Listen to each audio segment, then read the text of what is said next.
Hello and welcome. My name is Biagio Mazza, Pastoral Associate at St. Sabina Parish in Belton, Missouri, and I'm here to welcome you to another Do You Know series question.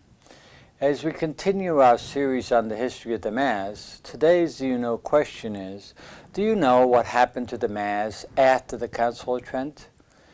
So it's important to realize that the Council of Trent was called to respond to the Reformers' call for reforms. And the time period that we're talking about now after the Council of Trent is roughly about 400 years, from the end of the Council of Trent in 1563 to the beginning of the Vatican Council, Second Vatican Council in 1962. What happened to the Mass during those 400 years? Well, Trent issued the missal of the Council of Trent in 1570, and it standardized the Mass to such an extent that there were no revisions at all and no changes were allowed. Latin was the official language, and so the Mass was entirely in Latin, and the focus of the Mass was exclusively on the priests. No participation at all on the part of the people. As a matter of fact, the missal the missal of the Council of Trent stated that Mass began when the priest was ready.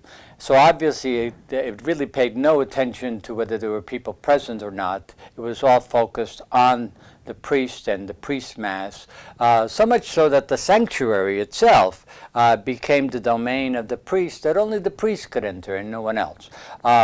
So as we notice, the altar was moved against the wall, and the tabernacle was placed smack dab in the middle of the altar.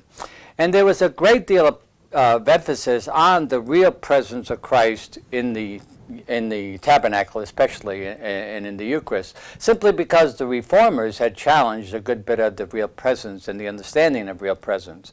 And so as a result, what happened is they decided that to remove the what we would call the choir stalls and the rood screens, and they shortened the sanctuary to such an extent that now people were much closer to the altar and to the tabernacle and could see it be more visible to them.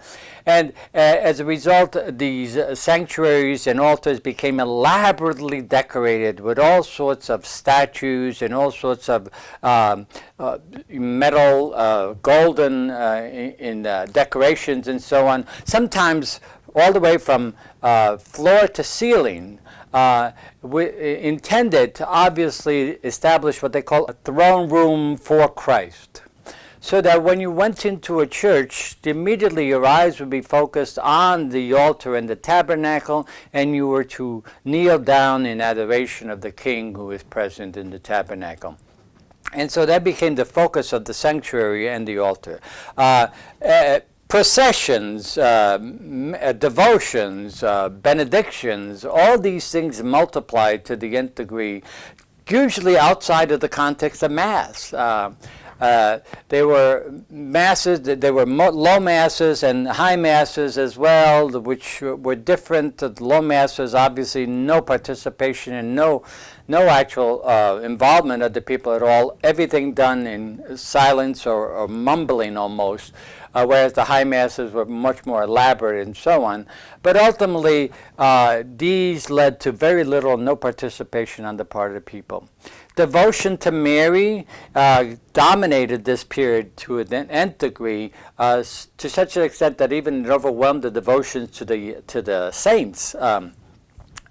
Communion at this particular time, since it was the focus of the priest Mass, communion was given after Mass or at a time separate from Mass, but not during Mass, because the focus was primarily on this was the priest Mass. There were many side altars present and many masses going on at the same time, so multiplication of masses and so on. The side altars were all very prevalent in practically all the churches, with, as we said, all sorts of votive masses going on. By the 1800s, a number of calls had been going on for reform, a return to the noble simplicity of the Mass as opposed to all these accretions that had gone on.